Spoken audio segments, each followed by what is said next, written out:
Good morning. Welcome to A View from the Top, brought to you by the Rush Sports Medicine Team. I'm your host, Christopher Haralson. And every Wednesday morning at 9 a.m. here on Super Talk Meridian 103.3 FM, we take a look around the world at Meridian Community College athletics. Number 10th ranked MCC golf team hosted their own tournament on Monday out at Northwood Country Club. It was the MAC event number 6. The golf teams won 4 out of the first 5 events, and so they were looking forward to coming home and hosting their own event at Northwood. They had to change the tournament a little bit and go to play in 36 holes on Monday because of all the rain we had come in yesterday, and so they got the whole tournament in one day. After the first 18, they were leading by 3 strokes, but kind of stumbled on the back and fell to the number 2 ranked Mississippi Gulf Coast by 10 strokes at the end of the day. So the Eagles will be back on the course when they play for the state tournament, the conference tournament at Wolf Hollow Golf Club in Macomb, Mississippi on April the 8th. So the Eagles have had a really good season so far. Like I said, they won 4 out of the 6 conference events of the year, so they've really done a good job. They've beaten the number 1 team in the country, the number 2 team in the country, and multiple times.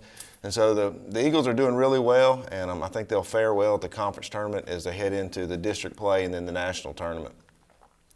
Both the men's and women's tennis teams are ranked 16th currently in the country. The men got back on the court this past Sunday as they played the number 7th ranked ABAC out at Northeast Tennis Center here in Meridian. They defeated the number 7th ranked team 6-3. Both teams will be back in action today on campus for the first time this season at the Wanda McPhail Tennis Center. They'll host Southwest Mississippi Community College at 1 o'clock. That match was originally scheduled for yesterday, but with all the rain, we had to push it back a day. And so we'll get to play it on campus here for the first time this season. MCC softball's got off to a rough start in conference play. They dropped all 6 of their MAC matches, games to begin this season. They lost Mississippi Delta, Mississippi Gulf Coast, and Northeast Mississippi. They'll head down to Ellisville today and play Jones College in a doubleheader, and so hopefully get back on track when they face the Lady Bobcats today. The number 7th ranked MCC baseball team picked up a sweep over Northeast Mississippi Community College this past Saturday at Skaggs Field. Northeast has got a really good pitcher in Colby Holcomb. He's projected to go in the 2nd or 3rd round of the Major League Draft this spring. Lots of scouts, follow them all around, and so it was a good test for the Eagles. They were not intimidated at all. In fact, they scored 5 runs off Holcomb, including Bo Gatlin's home run in the 5th inning, which is the first extra base hit Holcomb's given up all year. So really good to see the Eagles, face some really good arm and be able to compete and pick up the win.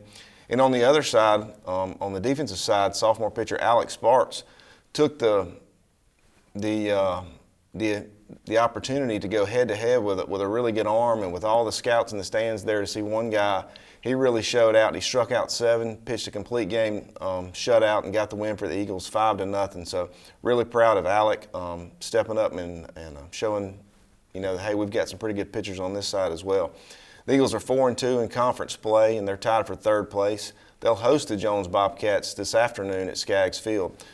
Scheduled for a 3 o'clock start, but with as much rain as we had yesterday, that may get bumped back an hour or so, but we're going to try to get that in today.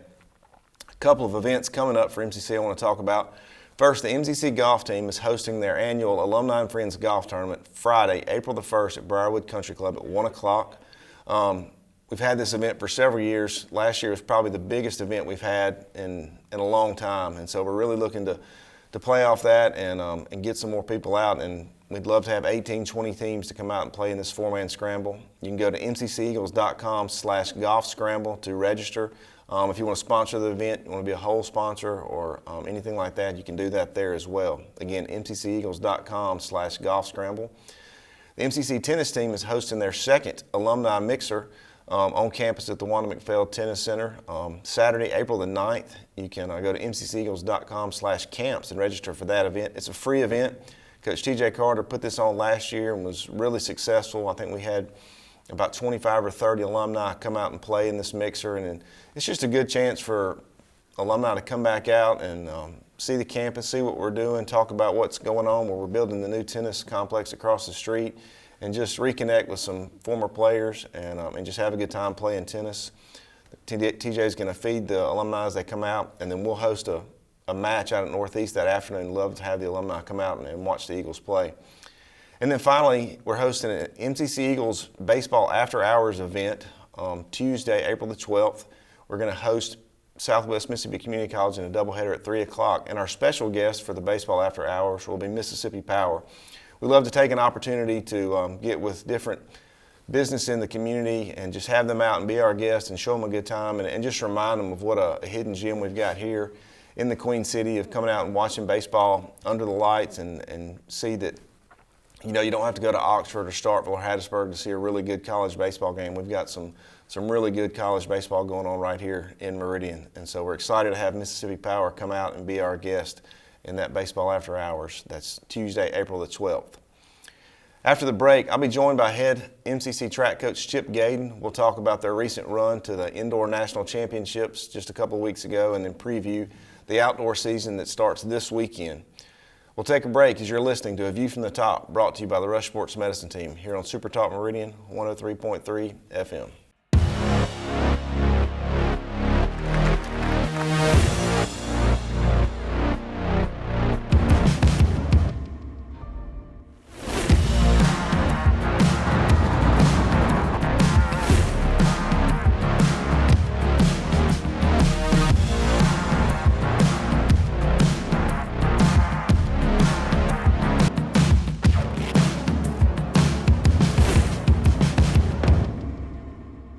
Welcome back to A View from the Top, brought to you by the Rush Sports Medicine Team. I'm your host, Christopher Haralson, and this morning I'm joined by head track coach Chip Gayden. Chip, welcome. Thank you for coming back again. Absolutely. I appreciate you having me. So the first time you were on, we got to preview the indoor season and what we expected there, and I think a lot of it went as predicted. Mm-hmm. And so you're coming back off the run out to Pittsburgh, Kansas, where we competed at the Indoor National Championships. Tell me kind of how things went out there in Kansas. I felt like we did pretty well. Anytime you can go in and finish higher than what you were ranked going in, we were ranked 15th and finished 11th, I think it is a good start. Obviously, it's a meet that it doesn't go as planned for everybody.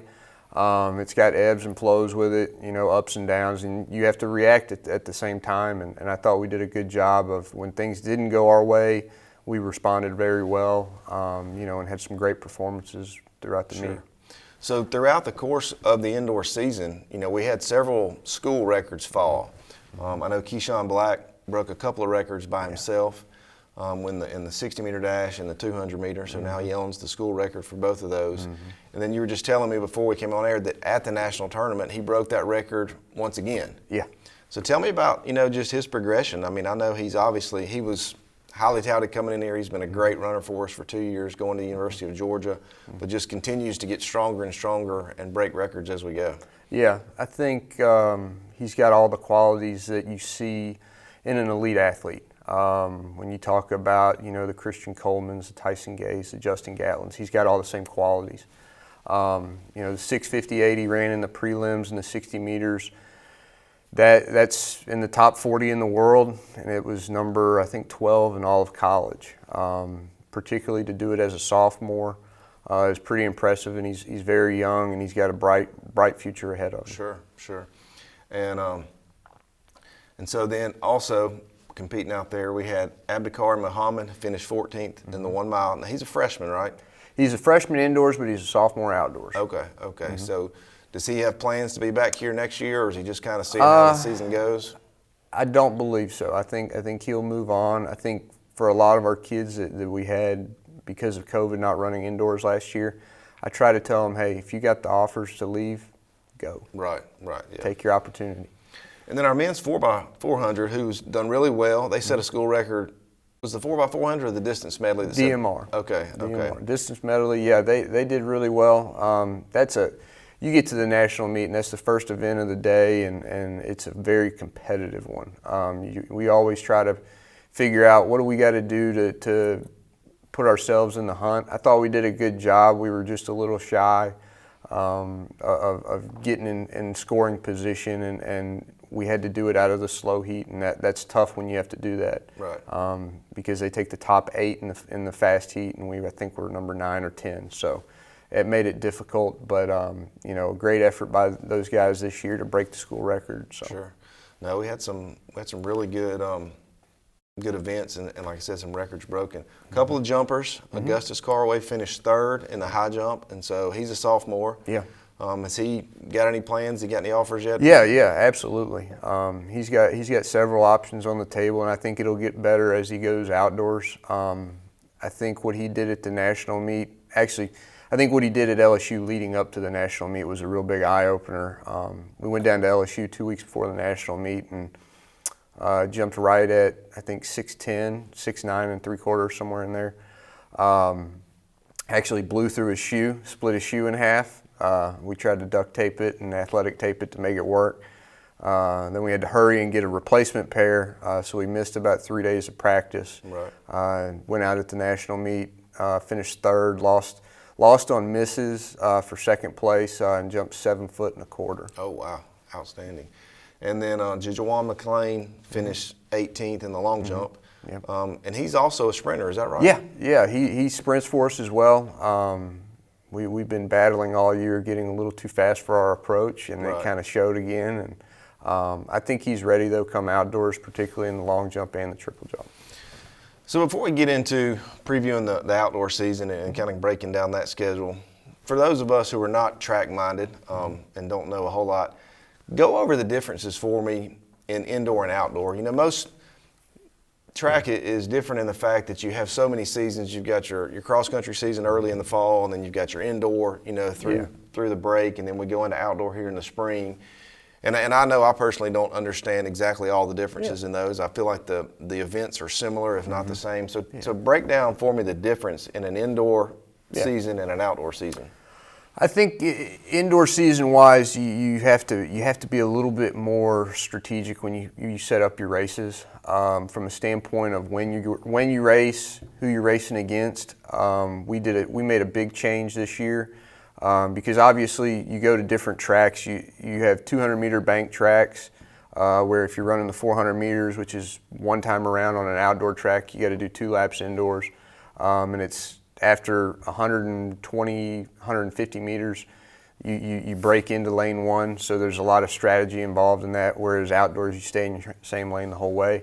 But we go to indoor nationals and we're on a 300 flat track, so it's very similar to an outdoor track. So what we did this year was we kept the beginning of our season pretty much the same and going to UAB, Sanford, and then South Carolina, which are all 200-meter bank tracks. Right. And then the 4th meet of the season, we went up to Nashville, where Vanderbilt has a 300-meter oversized track, which is pretty much identical to what we were going to see at the national meet. But yeah, some of the distances a little bit different. You don't have the 100 meters, you have the 60 meters instead. You don't have the 1,500 indoors, you have the mile. So you have a few different things there. For jumpers, it's for horizontal jumpers and long jump and the triple jump, it's a lot different because most venues have raised runways, so they've got a lot of speed and a lot of bounce to them. So you might have a lot of advantage there, which you don't have necessarily because of the wind that you might get outdoors. Okay. So do we typically see our times from indoor to outdoor go up or go down? Are we faster indoors or are we faster outdoors? We're faster both. Okay. I think it depends on the situation. I do think in some events you can run a little bit faster indoors. I actually read a study a couple of weeks ago about the track at the University of Boston, or Boston University, and they say that their track, you could probably actually run the mile faster indoors on it than you could outdoors. Right. So it just depends on the event. Obviously weather plays a big part in that. Right. You know, and so I think when we put our schedule together, we try to stick to surfaces that are relatively fast. This week is a little bit different. It's a fast surface, but it's also a very forgiving surface. And for a lot of our group, we're kind of training through this weekend and a little bit of next week with a few people. And so how does it go? How do we, or I mean, I guess when we train for indoor season, because we don't have an indoor track, I mean, I guess the only time we see the bank track is when we go to the meet. Yeah. How does that affect our training when we only have the outdoor flat track? And obviously we're training, it doesn't matter if it's 20 degrees or if it's 60 degrees. I mean, we got to get out there and run. So how does that affect our training for indoor? It doesn't affect it as much. I think what affects it more than anything is the weather.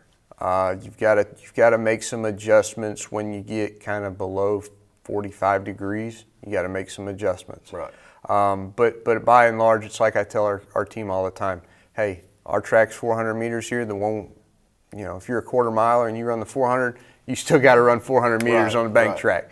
But we try to go over some simulation stuff. I do know that what we did this year going into indoors, the indoor national meet to simulate the 300 track in practice, we did a lot of stuff starting 250 and in. Right.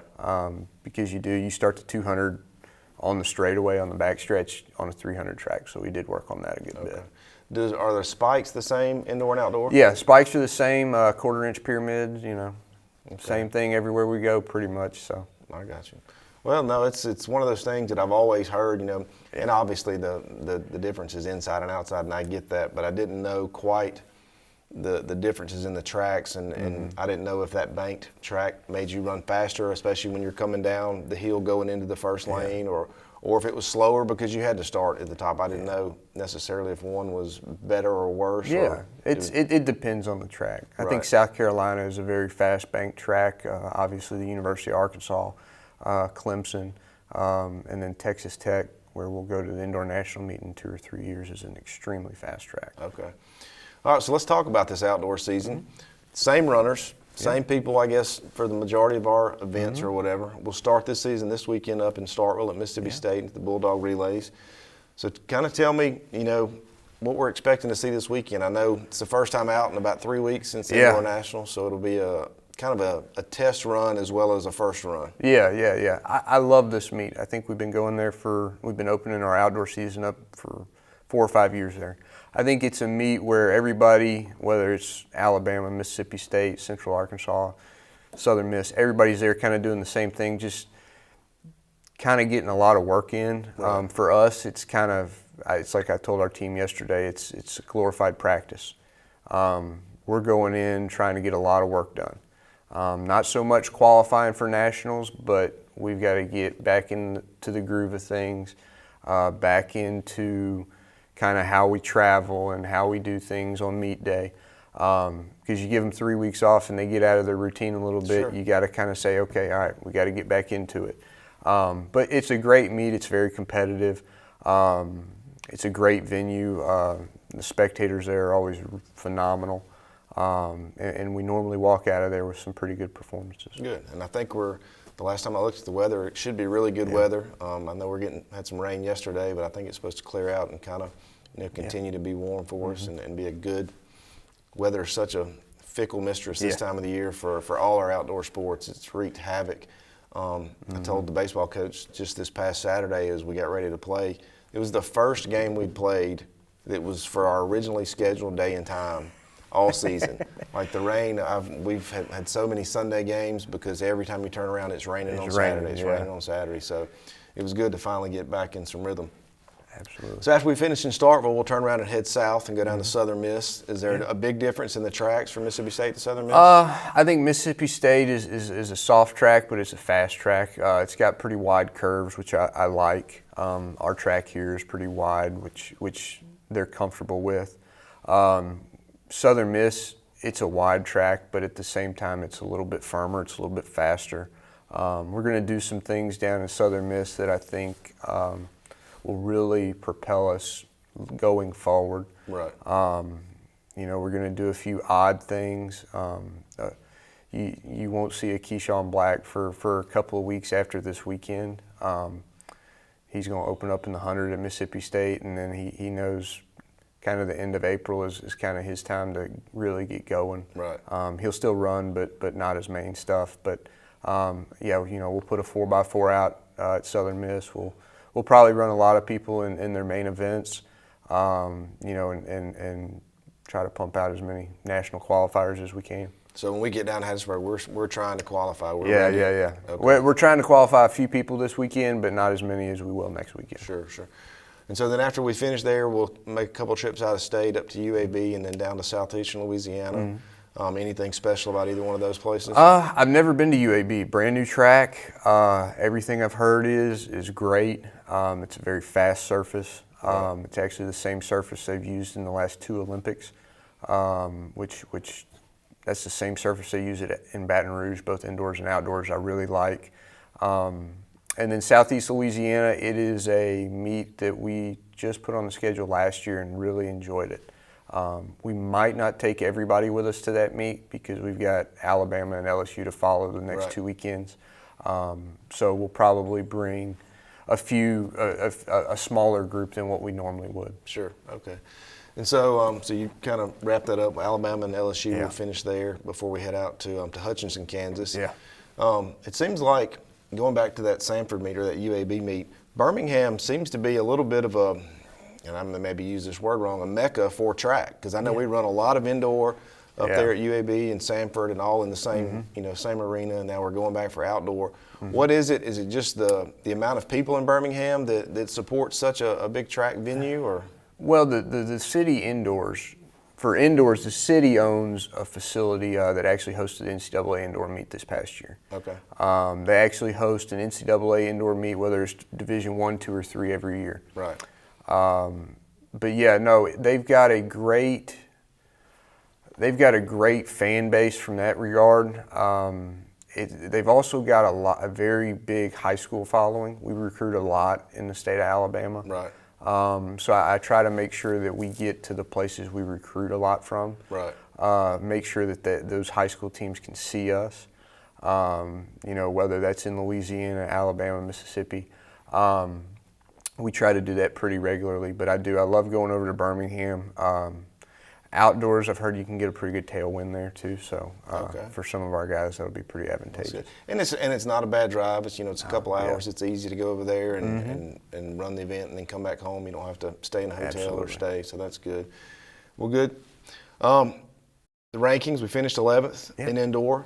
How do those rankings affect the outdoor? Will we roll right in with a similar based off our people, or will it be completely different? It'll be a little bit different. It'll be completely different. I actually think our roster was built a little bit more for outdoors. Okay. 3 of our 400 guys indoors, they're 400 hurdlers outdoors, and they're really good. So they bring a different kind of spark to a team. I think Mo is a lot better in the 15 than he is the mile. And obviously Amos will do his thing in the 8. I think Augustus likes to jump outside a little bit more, being from Rhode Island. Right. So yeah, I think I don't even know when the first ranking comes out. I think it's the end. It's the end of the month. I looked it up and tried to find it. I think it's the end of the month. But yeah, and the great thing is you can qualify for outdoor nationals with your indoor marks. So once that goes in, it'll probably put us right about the same starting point roughly, maybe. Right. For a lot of people, they're like us. It takes them a few weeks to kind of get going. So, but yeah, we're looking forward to it, and I think, if we do what we're supposed to do, we'll produce the results that we're used to. That's right. And so we've been ranked in the top 20 every year you've been here. Is that correct? That's correct. Yeah. I got you. What's our highest finishing rank? Can you remember? 4th. 4th. Fourth. And that was indoor, outdoor? That was indoors in 2017. Well, good. Outstanding.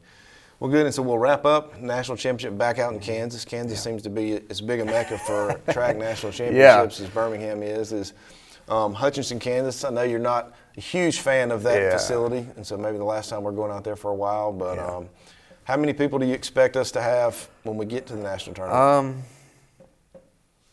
Over 20. Okay. Easily over 20 once you include men and women. I think when we go out there, you can kind of throw everything out the window that you've done to that point, because you get to Kansas outdoors and the weather it's like rolling the dice, man. And I've been out there and we've been in a tornado weather delay for 3 hours. I've been out there in 35-degree weather in May, and it's raining. So I tell our team every year when we go there, put everything to the side. It's the team that handles the adversity the best. Right. And I think we've got a group that can do that pretty well. Well, good deal. Well, Coach, good luck this season. Absolutely. Good luck this weekend as we get started. Thank you. Thank you for coming again. We'll take a short break. You're listening to A View from the Top, brought to you by the Rush Sports Medicine Team here on Super Talk Meridian 103.3 FM. Meridian Community College. For more than 75 years, we've helped students soar.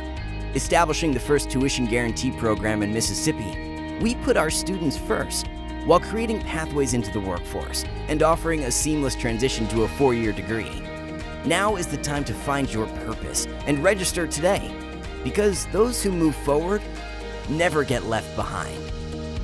MCC, find your wings. Welcome back to A View from the Top, brought to you by the Rush Sports Medicine Team. I'm your host, Christopher Haralson. I want to thank head coach Chip Gayden for joining us today as we talk about the indoor and outdoor track season. I want to remind you of a couple of events coming up. Friday, April the 1st, MCC Golf's hosting their Alumni and Friends 4-man scramble. I ask you to go to mcceagles.com/golf scramble to register for that event. It's going to be a great event out at Briarwood Country Club, and love to have everybody sign up and come join us that day. MCC Tennis is hosting their second annual alumni mixer Saturday, April the 9th.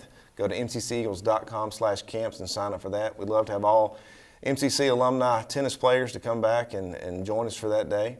And then finally, on April the 12th, we'll host Baseball After Hours, as we'll have Mississippi Power as our special guest here on campus, as we just kind of treat them and honor them and show them what we've got to offer here on campus. Our number 7th ranked baseball team will host Jones College this afternoon, and then Saturday, the softball team will host Northwest Community College Lady Rangers out at Tommy McDonald Field at 1 o'clock. And to keep up with all the schedules and everything going on MCC Athletics, be sure to like us on Facebook at MCC Eagles Athletics, follow us on Twitter at MCC Eagles Sports, and for every episode of A View from the Top, Eagle Highlights, and so much more, subscribe to us on YouTube. Just search Meridian Community College. I want to thank you once again for listening to A View from the Top, brought to you by the Rush Sports Medicine Team here on Super Talk Meridian 103.3 FM.